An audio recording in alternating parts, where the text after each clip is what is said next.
교수님 감사합니다. 다음에는 매우 저희 중요하신 분 중에 한 분이신데요. 보건복지부 정신건강정책과 서기관님 이환 서기관님이 발표를 하실 텐데요. 원래는 이태근 과장님이 오시기로 하셨는데 개인적인 사정에 의해서 서기관님이 지금 발표를 해주시겠습니다. 저희 발표를 부탁드리겠습니다.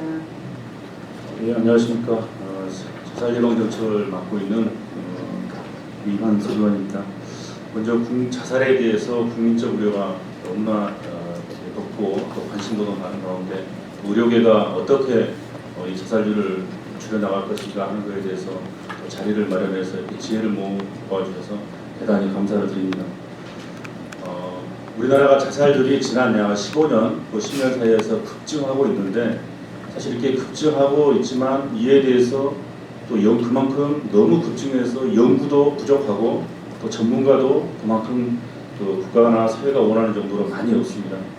자살에 원하는 그 원인이 뭐냐 그에 대해서도 충분히 연구도 되어 있지도 않고 또 그것도 연구도 하려면 굉장히 다소 어느 정도의 시간도 필요합니다.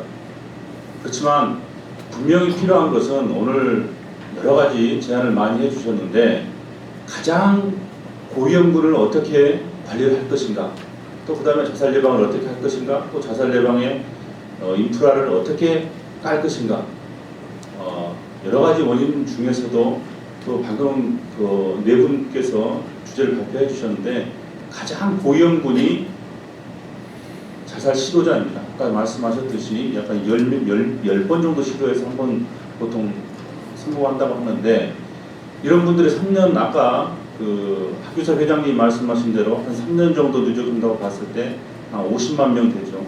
그럼 국가가 봤을 때 이 50만 명에 대해서 한 사람이 한 50명을 관리한다. 그러면은 대략 한 10,000명 정도의 인원이 필요하게 됩니다. 그러면은 통상 10,000명 한다고 하면은 1인당 1년 인건비를 만약에 3천만 원씩 이렇게 잡는다고 봤을 때 한 3천억에서 또 더 사업비까지 하면 4천억, 5천억. 그럼 국가가 봤을 때 그 고위험군만 밀착해서 1년 동안 50명을 관리한다고 봤을 때 그러면은 제 생각에 10에서 20%는 감소할 걸 보는데 그러면은 4천억에서 5천억 투자하면 감소할 수 있지 않을까 생각합니다. 그만큼 이거에 대해서는 정말 정부가 저희도 법을 세우고 법을 만들고 또 범구체적인 대책을 만들고 또 여러 가지 다른 분야에도 하지만 사회적으로 많은 예산이 투자가 되고 하려면 많은 관심도 가져야 되고 또 그 분야에 대해서 더 전문가들도 많이 있어야 되고 또 그거에 좋은 프로그램도 만들어주시고 또 관심도 가져주고 국회에서도 설득해서 그분들이 많은 예산을 배려해주고 이렇게 해야 되는 걸로 알고 있습니다. 우리나라는 현재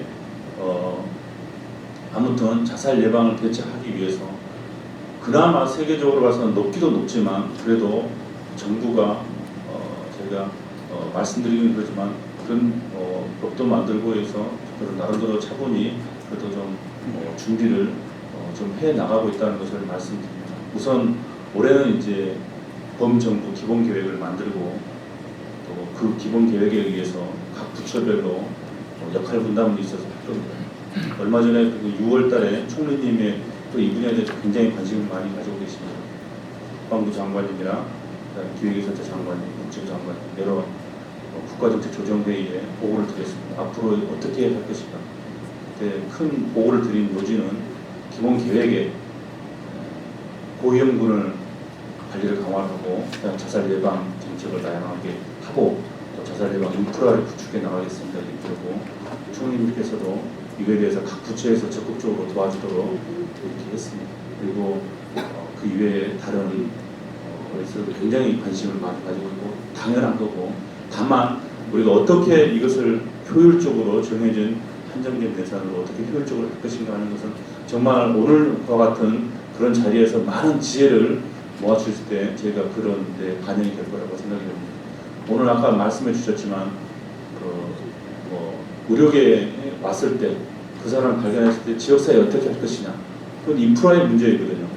또 어떻게 발견할 것이냐 척도의 문제이거든요. 그런 척도도 한순간에 발견되는 게 아니거든요.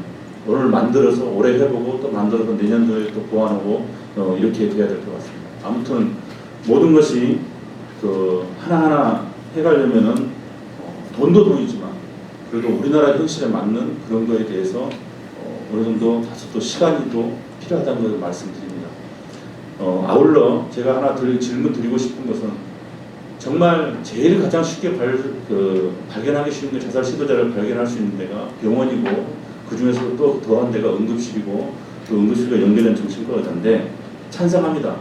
뭐 다른 영역들은 같이 발전해야 되지만 오늘 주제에 맞춰서 말씀드리는 것은 제가 우려하는 것은 시도자가 맞다. 그 사람에 대해서 당신이 이렇게 해서 계속 도와주겠다 했을 때 그 사람한테 낙인 효과가 있어가지고 한국 사람 같은 경우에는 정신 중증으로 해가지고 정신 분열병이 걸렸다는 것을 당신 등록을 해서 어딘가에서 지속적으로 도와주겠다면 그 사람이 죽음을 선택하는 경우도 있습니다.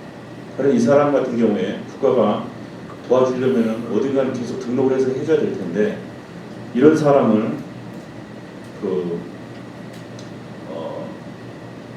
본인이 내가 자살 시도했다는 것이 어딘가에는 등록이 돼가지고 있다는 것을 못 견뎌할 수도 있거든요.